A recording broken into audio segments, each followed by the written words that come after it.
आदाब, ये है समय न्यूज नेटवर्क और आप देख रहे हैं आलमी समय। मैं हूं इमरान खान। बड़ी खबर के साथ सबसे पहले हेडलाइंस। आलमी समय हेडलाइंस प्रस्तुत करते हैं Kesh King, the king of hair oil.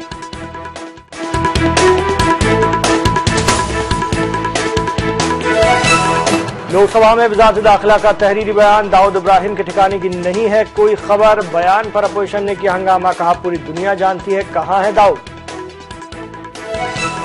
Asaduddin Owaisi अपने बयान पर कायम, अटल को भारत रत्न और आडवाणी को पद्म एजाज देने पर उठाए थे सवाल, बताया था बाबरी मस्जिद तोड़ने का मुलजिम। और कुमार विश्वास के खिलाफ बीजेपी का मुजाहरा, आपकी खातून कारकुन से ताल्लुकात के सवाल को लेकर मीडिया पर भी भड़के विश्वास।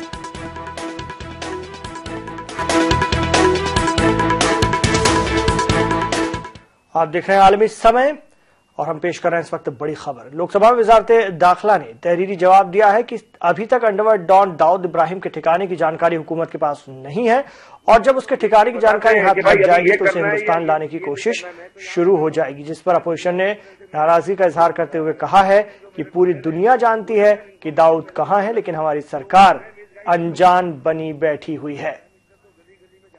अब सारी दुनिया को तो पता है, पता नहीं होम मिनिस्टर साहब को क्यों नहीं मालूम। मैं भी समझता हूं कि उनको मालूम होगा, मगर कहना का कोई फायदा नहीं है क्योंकि ये डिप्लोमेटिक मामले हैं। आप सिर्फ दूसरी सरकार को कह सकते हैं, इसके अलावा कुछ और चारा नहीं है। तो अगर मालूम है या नहीं मालूम है उससे कुछ फर्क पड़ता नहीं। इंटेलिजेंस रिपोर्ट्स आते रहते हैं, हाँ?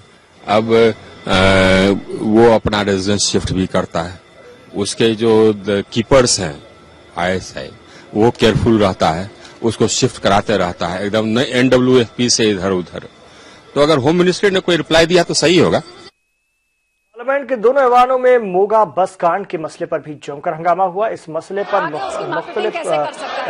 मुखालफत करते हुए लोकसभा में पंजाब के साबिक CM अमरिंदर सिंह ने बादल सरकार को हटाकर सदर राज लगाने का मुतालबा कर डाला। वहीं राज्यसभा में जब इस मसले पर हंगामा हुआ तो पार्लियामानी अमूर के वजीर वेंकैया नायडू ने कहा कि राज्यसभा में मोगा कांड पर बहस का नोटिस नहीं दिया गया, जिसके सबब पहले उन इश्यूज पर गुफ्तगू होनी चाहिए जिनके लिए नोटिस दिया गया है। अधिकार उनको ये फ्लेक्सिबिलिटी है कि जो national mission of food processing में, जैसे मैंने इनको बताया कि इनका 25 करोड़ रुपए इनके स्टेट को एलोकेटेड है, वो किसी give notice. Why don't you give notice? My point is, I request the chair, please give opportunity to the people who have given notice, exhaust that, and then subsequently other issues can be taken up. On this, no notice on this subject, only other subject. That's what I'm saying. Notice were given on subject. That the is why I called. The chair has agreed it, and then it has come as an agenda, and then without allowing it, if somebody want to raise something, that should be taken up subsequently, that too with the consent of the House. There is no consent. That is what I said. Yeah, there are political serious differences. If somebody want to politicalize it and then criticize the government or the ruling party in the state, we cannot be a silent spectator to that. Please go by the agenda. Punjab के मोगा मामले पर parliament में जबरदस्त हंगामा हुआ और इसी मामले पर कांग्रेस के लीडर अमरिंदर सिंह से खास बातचीत की समय न्यूज नेटवर्क के नुमाइंदे नीरज कुमार ने। कांग्रेस के वरिष्ठ नेता कैप्टन अमरिंदर सिंह इस वक्त हमारे साथ है। आपने मोगा की घटना को पार्लियामेंट में भी उठाया, आप लोग की मांग क्या है अब इस पूरे मामले में? मांग है कि there should be law and order in Punjab. आज लॉ एंड ऑर्डर पंजाब में कुछ भी नहीं है और ये लॉ एंड ऑर्डर हो नहीं सकती क्योंकि ये गवर्नमेंट जो है वो लॉ एंड ऑर्डर को मैनिपुलेट करती है। किसी को कोई कानून के सामने ले आ नहीं सकते जो उनके साथ संबंधित है। हमारे लोगों को तो 2 मिनट में चार्ज कर देते हैं, लेकिन उनके अपने लोगों पे कुछ भी नहीं हो रहा। सो देयरफॉर हम कह रहे हैं कि जब तक ये गवर्नमेंट नहीं जाएगी तब तक कानूनी व्यवस्था ठीक नहीं होगी। तो आप लोग मांग कर रहे हैं कि राष्ट्रपति शासन वहां लगाया जाए, राष्ट्रपति शासन। तो ऑर्बिट जो बसेज है वहां, जिस तरह से कहा जा रहा है कि बादल परिवार की बसेज है, तो क्या ऑर्बिट बसेज का पूरा आतंक है और क्या राज्य सरकार का जो प्रशासनिक अमला है वो भी सपोर्ट कर रहा है? अभी आपको कहा कि उस बस में 97 में शुरू हुए 4 बसों से आज 400 बसें जी। हर बस को जब जाती है ये 2 जिप्सी देते हैं प्रोटेक्शन के लिए, एक सामने एक पीछे ना। वो जिप्सी अब कानूनी व्यवस्था पंजाब की खराब है। That what are you protecting? और वो इतने गुंडा कर दिया उनके ड्राइवरों में, उनके जो कंडक्टर हैं वो तो किसी की सुनते नहीं। पुलिस की तो जब इनकी सपोर्ट कर रही है पुलिस तो सुनेगा कौन? सर, आपको लगता है कि जो आप मांग कर रहे हैं राष्ट्रपति शासन की, अकाली दल की वहां सरकार है और अकाली दल केंद्र में बीजेपी की सहयोगी है, केंद्र में भी साथ है, तो वहां केंद्र सरकार वहां राष्ट्रपति शासन लगाएगी? देखिए, ये तो इनकी अपनी मर्जी है। हम तो बता रहे हैं पूरे देश को इस पार्लियामेंट के जरिए कि हिंदू पंजाब में हो क्या रहा है, और अब इनको हम समझते हैं कि कोई पंजाबी नहीं आज जो नहीं चाहेगा कि ये निकले उधर से। अंतिम सवाल सर, एक पार्टी से रिलेटेड सवाल है कि जिस तरह से राहुल गांधी 2 महीने की छुट्टी के बाद लौटे, जिस तरह से सक्रिय हुए, आपने कहा था कि कांग्रेस अध्यक्ष सोनिया गांधी ही पार्टी का नेतृत्व संभालते रहे, क्या अभी भी आप अपने पुराने बयान पे कायम हैं? ये बातें हमने कर ली जब ये इशू थे, बातें हो गई हैं। 2 महीने राहुल गांधी को कमान सौंपना चाहिए। 2 महीने के लिए राहुल जी कहीं गए थे, मैं भी 2 महीना पार्लियामेंट में नहीं आया, तो फिर क्या हो गया? राहुल गांधी को पार्टी की कमान सौंपनी चाहिए। वो जब टाइम आएगा तो हमारे कांग्रेस प्रेसिडेंट फैसला करेंगे उसका। तो जाहिर सी बात है कांग्रेस प्रेसिडेंट फैसला करेंगे, लेकिन जहां तक बात मोगा की घटना है कि तो मोगा की घटना पर पंजाब में राष्ट्रपति शासन लगाने की मांग कांग्रेस के वरिष्ठ नेता अमरिंदर सिंह ने की है। इस समय कैमरा पर्सन ललन ठाकुर के साथ दिल्ली से नीरज कुमार।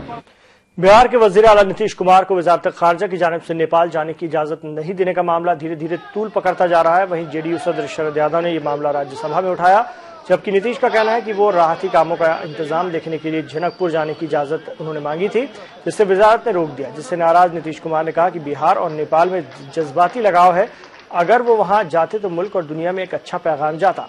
वो नेपाल तफरीह करने के नजरिए से नहीं जा रहे थे, बल्कि लोगों के दर्द और हालात का जायजा लेना उनका मकसद था। और नेपाल हुकूमत ने सभी ममालिक से राहत रसानी के एहलकारों को फौरन नेपाल छोड़ने का फरमान जारी किया है। नेपाल के वजीर इत्तलात नीलेंद्र रिजाल ने कहा है कि राहत और बचाव का काम पूरा हो गया और जहां अब जो कुछ किया जाता है उसके लिए नेपाल की पुलिस, फौज और आफात इंतजामिया की टीम अहल है। नेपाल के डिप्टी पीएम, वजीर दाखिला और कौमी आफात राहत कमेटी के चेयरमैन वामदेव गौतम ने सरकार को कहा था कि गैर मुल्की राहत रसानी अमले का शुक्रिया अदा करते हुए मुल्क के बाहर जाने को कहा जाए। उसके बाद नेपाल सरकार ने गैर मुल्की राहत रसानी एहलकारों को नेपाल से जाने का फरमान जारी कर दिया। सिर्फ मेडिकल टीम के कुछ लोगों को वहां रहने की इजाजत दी गई है, जो नेपाल के हुक्काम की हिदायत पर काम करेंगे। नेपाल में आए ज़लज़ले के बाद हिंदुस्तान समेत 34 ममालिक ने वहां राहत और बचाव मुहिम शुरू की है। हिंदुस्तान ने तो सबसे बड़ी मुहिम चलाई और सबसे ज्यादा राहती अशिया और माहिरीन की टीम भेजी। हम आपको बता दें कि नेपाल में आए ज़लज़ले के बाद वहां 34 ममालिक के तकरीबन 4,500 लोग राहत मुहिम में गुज़िश्ता 8 दिन से लगे रहे, लेकिन अचानक उन्हें नेपाल छोड़ने के फरमान से सभी हैरान हैं। हालांकि दलील दी जा रही है कि international search and rescue group की गाइडलाइंस के मुताबिक आफात की हालत में गैर मुल्की टीमें सिर्फ 7 दिनों तक किसी मुल्क में राहती मुहिम चला सकती हैं। हिंदुस्तान में नेपाल के सफीर दीप उपाध्याय ने दिल्ली में खारजा सेक्रेटरी एस जयशंकर से मुलाकात की और नेपाल के ताज़ा हालात के बारे में जानकारी दी। उन्होंने ताउन करने के लिए नेपाल के आवाम की जानिब से हिंदुस्तान का शुक्रिया भी अदा किया। It is so. Please take it very positive because the rescue works, it doesn't continue for all the time. Now the rescue work is supposed to be accomplished. That's why this is the first phase. Now we have to clear all the debris also. Kathmandu is especially a monumental city. Regarding the clearance of the monumental city, as technical work also. Nepal Army is coordinating all these things. They are the experts, and if they need any kind of equipment or some personnel, expert personnel, they will make the request and the government will do accordingly. वक्त हो चला एक break का। Break के बाद देखेंगे आम आदमी पार्टी की मुश्किलों का दौर जारी। आप देखते रहिए बड़ी खबर।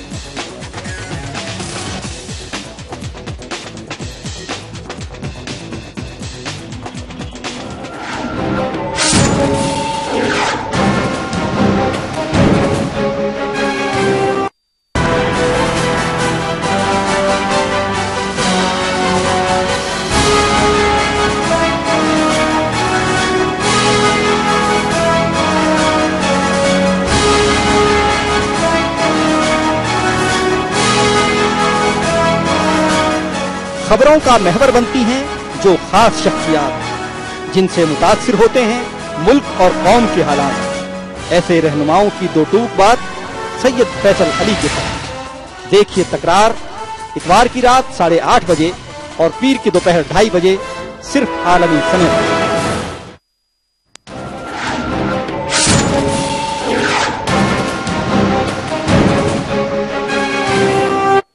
आप देख रहे हैं आलमी समय और हम पेश कर रहे हैं बड़ी खबर। आपकी खातून कारकुन से ताल्लुकात के अफवाह के मामले में आम आदमी पार्टी के लीडर कुमार विश्वास और दिल्ली के सीएम अरविंद केजरीवाल के खिलाफ बीजेपी की खातून विंग ने महाज खोल दिया है। दिल्ली बीजेपी खातून विंग की कारकुनान ने सीएम अरविंद केजरीवाल के घर का मुहासरा करने की कोशिश की और कुमार विश्वास का पुतला नजर आतिश किया।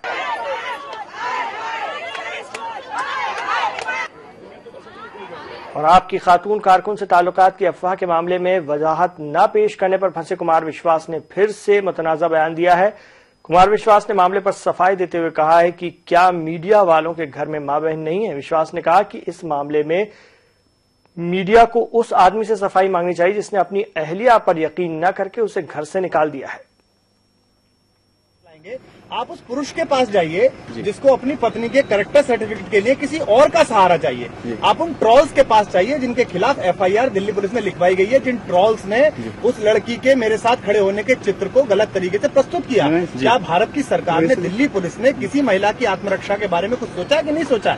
1 महीना पहले उस बच्ची ने रिपोर्ट की है और वो ट्रॉल्स आज भी खुलेआम घूम रहे हैं, किसी का भी फोटो पोस्ट करते हैं। 4 आदमियों के फोन नंबर सहित उसने रिपोर्ट लिखवाई है। दिल्ली पुलिस नहीं कर रही है, इसका मतलब क्या है? और भारतीय जनता पार्टी के प्रदेश प्रवक्ता ट्वीट कर रहे हैं। तो अगर बीजेपी डर्टी माइंड डिपार्टमेंट ये सोचता है कि पहले वो किसी का फोटो पोस्ट करेगा, उसके बाद कोई उन्हें पकड़ेगा नहीं, दिल्ली पुलिस नाकारा रहेगी और उसके बाद आप दिन भर खबर चलाएंगे, तो आपको ना तो खबर मिल पाएगी ना उस लड़की को न्याय मिल पाएगा। मैं आपके चैनल में काम करने वाली सारी आदरणीय महिलाओं से अनुरोध करता हूं और महिला हित के लिए जागृत सभी लोगों से अनुरोध करता हूं कि कृपापूर्वक उन नालायकों को पकड़ें, उन दरिंदों को पकड़ें जो इस तरह से किसी की चरित्र हत्या करते हैं। ऐसे पोस्ट फेसबुक पर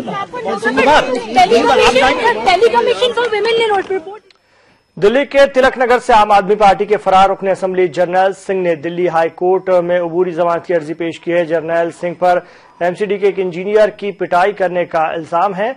उनके खिलाफ सरकारी काम में रखना डालने के मामले में दिल्ली पुलिस ने उसके खिलाफ केस दर्ज कर लिया है और इससे पहले उन्होंने गिरफ्तारी से बचने के लिए 30,000 कोर्ट में अर्जी दी थी, लेकिन वो अर्जी खारिज हो गई थी।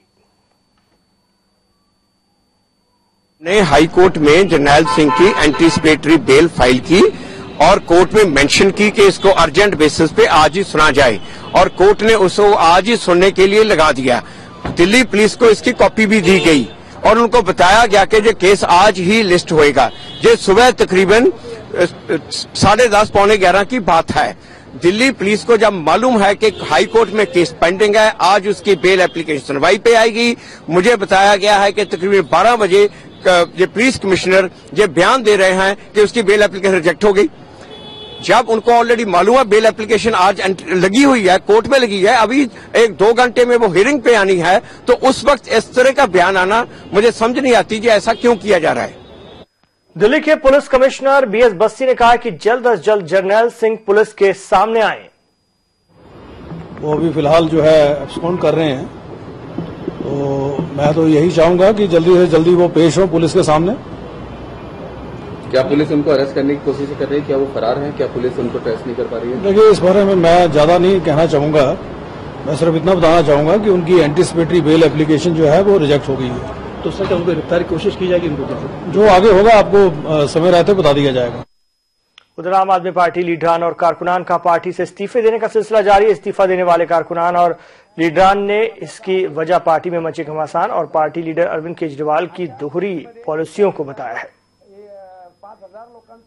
एक तो अरविंद केजरीवाल और हम सब लोगों ने जब 26 नवंबर 2012 को पार्टी स्थापित हुई तो हमने कहा व्यवस्था परिवर्तन करना है। जो प्रस्तापित पार्टियों का जो कामकाज चल रहा था उससे बहुत लोगों में नाराजगी थी। हम व्यवस्था परिवर्तन की बात करते थे, उसके अंतर्गत स्वराज की बात आती थी, जन लोकपाल की बात आती थी, भ्रष्टाचार मुक्त भारत की बात हम लोग करते थे। और उसके तहत अरविंद जी और आम आदमी पार्टी को इस देश का युवा युवती ज्येष्ठ सभी वर्गों से बहुत बड़ा समर्थन मिला। कुछ साथियों ने शिक्षा छोड़ी, कुछ साथियों ने काम छोड़ा, अपना तन मन धन लगाया और पार्टी को आज इस नतीजे पे लाया। और ये होते समय 28 तारीख के काउंसिल में हम लोग जब गए तो उस वक्त उधर लोकतंत्र की हत्या हुई, वहां लोकतंत्र का वस्त्रहरण हुआ पूरे संकेत लोकशाही के पूरे संकेत तोड़ते हुए वहां गुंडागर्दी हुई, बहुत ही निचले तरीके से बात की गई, बात रखने नहीं दी जा रही थी योगेंद्र और उन सब लोगों को। रमजान चौधरी जैसे ज्येष्ठ कार्यकर्ता को उधर पीटा गया। तो ये सब कुछ देखते हुए हमको लगा कि ये पार्टी अभी हमारे लायक नहीं। 22 तारीख को किसान रैली थी उधर, गजेंद्र सिंह ने सुसाइड किया, वो तो पुलिस उसकी चौकसी करेंगे, लेकिन ये किसान सामने सुसाइड करता है और आप लोग आगे 1.5 घंटा सभा चलाते हो और उसके बाद प्रतिक्रिया देते समय आपका कितना अहंकार झलकता है उसमें।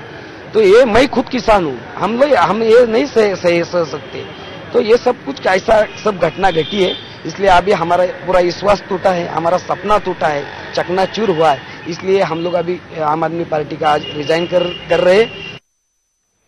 और यहाँ वक्त है एक ब्रेक का। ब्रेक के बाद देखेंगे लोकसभा स्पीकर सुमित्रा महाजन ने ली पीएम मोदी के मशवरे की चुटकी। आप देखते रहिए बड़ी खबर।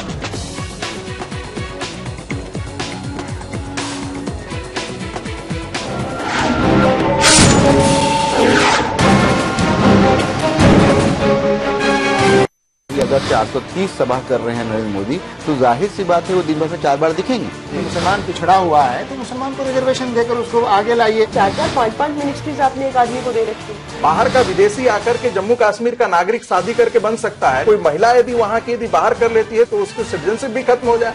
मुल्क मिल्लत के मसाइल का अंबार, कौन है इनका जिम्मेदार? सियासी लीडरों के ख्यालात और दानिश्वरों के अफकार। देखिए सैयद फैसल अली के साथ खुली बहस हर शनिचर की रात 8 बजे और एतवार की दोपहर 2 बजे सिर्फ आलमी समय पर। बदलते हुए आलमी मनजरनामे और मुस्लिम दुनिया का मुकम्मल जायजा, मुल्क के सियासी उथल पुथल का गैर जानिबदाराना तज्जिया, रियासतों की सियासी व समाजी सरगर्मियों पर बहस, अदब का निगार खाना, मजहब और माहौलियात पर मालूमाती मज़ामीन, हर हफ्ते नए मौज़ूआत और नए रंग के साथ मुस्बत और तामीरी सहाफत का अलंबरदार उर्दू हफ्तरोजा आलमी सहारा, यानी समाज और सियासत का जामे जहानुमा। इंटरनेट पर भी कर सकते हैं इसका नजारा। लॉग ऑन करें www.alamisahara.com।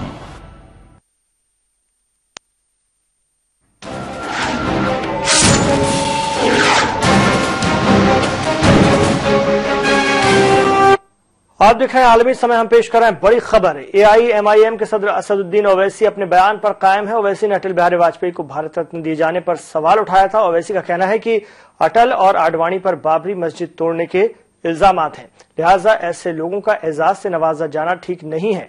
उनसे खास बात की समय न्यूज नेटवर्क के नुमाइंदे नीरज कुमार ने। MIM सांसद असदुद्दीन ओवैसी साहब इस वक्त हमारे साथ हैं। जिस तरह से आपने पद्मा अवार्ड्स पर सवाल उठाया, आप जब सवाल उठाते हैं तो हर बार विवाद उठता है और वाजपेयी जी और आडवाणी जी पे सवाल उठाते हैं। हाँ, जमहूरियत है, आप किसी के बारे में सवाल उठा सकते हैं, कोई गुनाह तो नहीं क्या। लेकिन हर बार आप कुछ बोलते हैं तो विवाद खड़ा होता है। अब इसके बारे में मैं जिम्मेदार नहीं हूँ, मैं इसका जिम्मेदार हूँ। यही बात तो शिवसेना भी कहते हैं, शिवसेना के लोग भी कुछ बोलते हैं तो उन पर भी विवाद खड़ा होता है। उनका नुमाइंदा नहीं हो, न कभी बनूंगा इंशाल्लाह, वो उनसे पूछेंगे। लेकिन कांग्रेस पार्टी, बाकी विपक्षी पार्टियों ने भी वाजपेयी जी या आडवाणी जी को अवार्ड में, उनकी राय होगी, मेरी राय। आपकी राय क्या? मेरी राय मुख्तलिफ है, जो मैंने कल कहा। आप अपनी राय पे कायम? हाँ बिल्कुल। अब मैडम गांधी चलिए। तो जाहिर सी बात है अपनी राय पर कायम है ओवैसी साहब, जो उन्होंने कहा था कि पद्मा अवार्ड और भारत रत्न पर सवाल उठाया था वाजपेयी जी और आडवाणी जी को देने पर, और अपनी राय पर कायम है। लेकिन जाहिर सी बात है कि जब भी कुछ बोलते हैं तो विवाद खड़ा होता है। इस समय कैमरा पर्सन ललन के साथ दिल्ली से नीरज कुमार। आइए सुनते हैं इससे पहले पीर को ओवैसी ने क्या कहा था। लाल कृष्ण आडवाणी को पद्म विभूषण के अवार्ड से नवाजा, वो शख्स जिसने रथ यात्रा के जरिए सारे हिंदुस्तान में तबाही और बर्बादी मचाई, खत्लो गारत की निकली, आज नरेंद्र मोदी की हुकूमत पद्म विभूषण के अवार्ड से लाल कृष्ण आडवाणी को नवाजती है, जिन पर आज भी क्रिमिनल केसेस हैं। मेरे ख्याल से हिंदुस्तान की तारीख में पहला पद्म विभूषण अवार्ड होगा कि जिसको दिया जा रहा है उसके खिलाफ क्रिमिनल केसेस हैं। इससे आप अंदाजा लगा सकते हैं।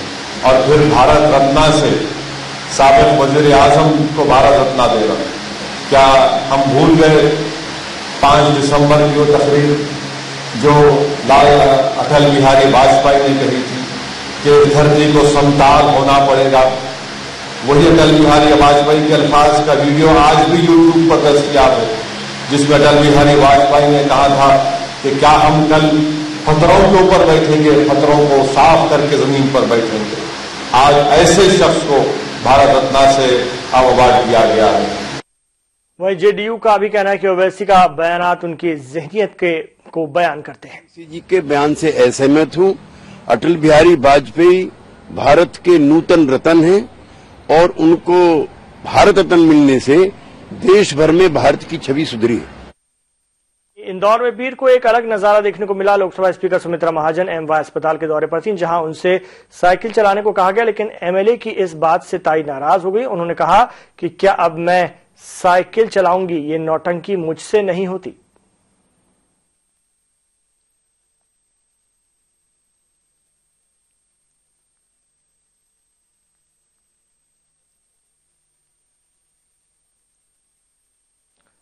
दरअसल वजीर आजम नरेंद्र मोदी ने अपनी एक तकरीर में राय दी थी कि लोग माहौलियात के तहफ़्फ़ुज़ के पेश नज़र ज्यादा से ज्यादा साइकिल का इस्तेमाल करें, इससे सेहत का भी फायदा होता है। इंदौर असेंबली 3 की रुकन असेंबली उषा ठाकुर भी शायद मोदी जी के इसी बयान को बाज़ाब्ता तौर पर निभाना चाह रही थी और इसीलिए वो वार्ड काउंसिलरों समेत साइकिल पर पहुंच गई, लेकिन स्पीकर नाराज हो गई। वजीर आजम नरेंद्र मोदी 13 मई को राज्यसभा का बजट इजलास खत्म होने के बाद 14 मई को चीन, मंगोलिया और साउथ कोरिया की 5 रोजा दौरे पर रवाना होंगे। चीन में 14 मई से 16 मई तक का दौरा है। 15 मई को बीजिंग में मुश्तरका चोटी कॉन्फ्रेंस में हिस्सा लेने के बाद वजीर आजम मोदी 16 मई को शंघाई में हिंदुस्तान और चीन के सरमायाकारों से बात करेंगे। 17 मई को मंगोलिया की राजधानी उलान बटोर पहुंचेंगे, यहां पर यूरेनियम सप्लाई पर बात करेंगे। ये पहला मौका है जब कोई हिंदुस्तानी वजीर आजम मंगोलिया के दौरे पर जाएंगे। इसके बाद मोदी अपने वफ्द के साथ 18 मई को जनूबी कोरिया की राजधानी सियोल में आला लीडरान के साथ मेक इन इंडिया को लेकर बहस करेंगे। आरएसएस से वाबस्ता स्वदेशी जागरण मंच ने अराजी बिल की मुखालफत में दिल्ली के जंतर मंतर पर मुजाहरा किया। स्वदेशी जागरण मंच अराजी बिल के कई इल्तिजाम की मुखालफत कर रहा है और इस मौके पर संघ के मुफक्किर गोविंदाचार्य ने कहा कि मोदी हुकूमत किसान मुखालिफ है और आवाम उसे सबक जरूर सिखाएंगे। गोविंदाचार्य से बात की समय न्यूज नेटवर्क के नुमाइंदा रविकांत राय ने।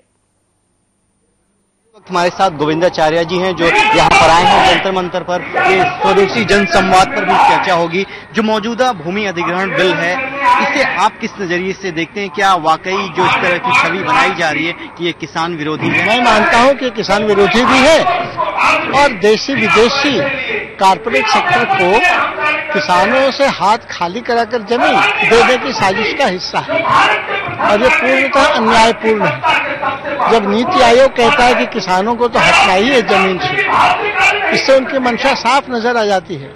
नहीं तो आज सरकार इस बताने की स्थिति में नहीं है कि आखिर अध्यादेश लाने की हड़बड़ी क्यों हुई, कौन सी आपातकालीन परिस्थिति थी। इंडस्ट्रियल कॉरिडोर के लिए जमीन छीनने के अलावा इससे होगा क्या? और वैसे भी जमीन छीनने की जरूरत क्या है? पर्याप्त जमीन तो अभी पड़ी हुई है, शेष की जमीन है, खाली जमीनें हैं, पड़ती जमीनें हैं, 20 साल से अधिग्रहित की हुई खाली पड़ी और जमीनें हैं। इसके बाद कोई जरूरत तो रह नहीं जाती। ये सरकार गरीब विरोधी भी है, किसान विरोधी भी है और एक तरह से देखेंगे तो भारत के हितों को बेचने के लिए आमादा है। आप मेक इन इंडिया का ले लीजिएगा तो भी आपको समझ में आएगा। जमीन अधिग्रहण में अंततः विदेशी कंपनियों के द्वारा खेती कराने की साजिश का हिस्सा है। सबसे अहम सवाल ये है कि सरकार ये कह रही है कि जो तमाम विरोधी पार्टियां हैं वो इस सरकार की छवि किसान विरोधी बनाने जा रही हैं या बनाया जा रहा है, लेकिन ये जो संगठन है वो आरएसएस से जुड़ा हुआ है। क्या आरएसएस भी भूमि अधिग्रहण बिल का विरोध करेगा? इसको समझना चाहिए भारतीय जनता पार्टी की सरकार चलाने वाले लोगों को कि भाजपा का आम कार्यकर्ता भी इससे खिलाफ है। उसमें आंतरिक लोकतंत्र की कमी के कारण आवाज आ नहीं रही है और जो भी आवाज उठाता है उसकी मंशा और नीयत पर लोग खोटे बताने लगते हैं। बात क्या कह रहा है इस पर जाने की बजाय इस तरह से प्रति आरोप लगाना जनता को नहीं कन्विंस कर पाएगा कि ये किसान विरोधी क्यों नहीं है। इनको बताना चाहिए कि सोशल इम्पैक्ट एनालिसिस का क्या हुआ। 4 गुना जो मुआवजे की बात कह रहे हैं खाली, अरे भैया इनके वित्त मंत्री तो मुकर गए हैं। किसानों को लागत मूल्य का 50% देंगे, मैनिफेस्टो में कहा था, अभी कह रहे हैं 10% देंगे, वो भी 3 साल के बाद देंगे। इस सबसे किसान विरोधी खुद बन रहे हैं, कोई बना नहीं रहा है। इस पर भी इनकी आंख नहीं खुली तो इनकी राजनीतिक बुद्धि की बलिहारी है। तो अगर आप लोग अगर ये सरकार बिल लाती है या वापस नहीं लेती तो इसका विरोध किया जाएगा? स्वाभाविक है, अंतिम निर्णय तो जनता का होता है ना। तो मैं तो मानता हूँ कि संसदीय चुनाव प्रणाली हो या लोकतंत्र हो संसदीय, अंतिम निर्णय जनता का। तो जनता की चेतना, जनता की समझ और जनता की हिस्सेदारी ये बढ़ेगी और इसमें स्वाभाविक तौर पर मुद्दे की अपनी ताकत होती है। सरकार को ये नहीं भूलना चाहिए केवल तिकड़मों से और पॉलिटिकल मार्केटिंग से देश नहीं चलता, ये समझ में आना चाहिए। और एक बार हम फिर नजर डालेंगे बड़ी खबर की सुर्खियों पर। आलमी समय हेडलाइंस प्रस्तुत करते हैं Kesh King, the king of hair oil.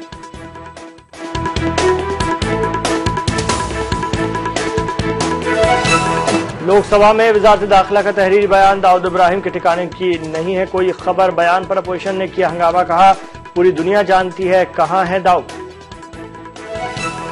Asaduddin Owaisi अपने बयान पर कायम, अटल को भारत रत्न और आडवाणी को पद्म एजाज देने पर उठाए थे सवाल, बताया था बाबरी मस्जिद तोड़ने का मुलजिम।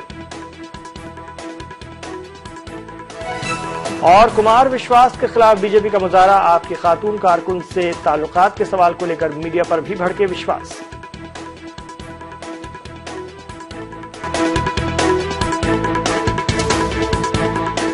तो ये थी बड़ी खबर। आप आलमी समय को इंटरनेट पर देखने के लिए लॉग ऑन कर सकते हैं समयलाइव.com पर। इजाजत दीजिए और आप देखते रहिए आलमी समय।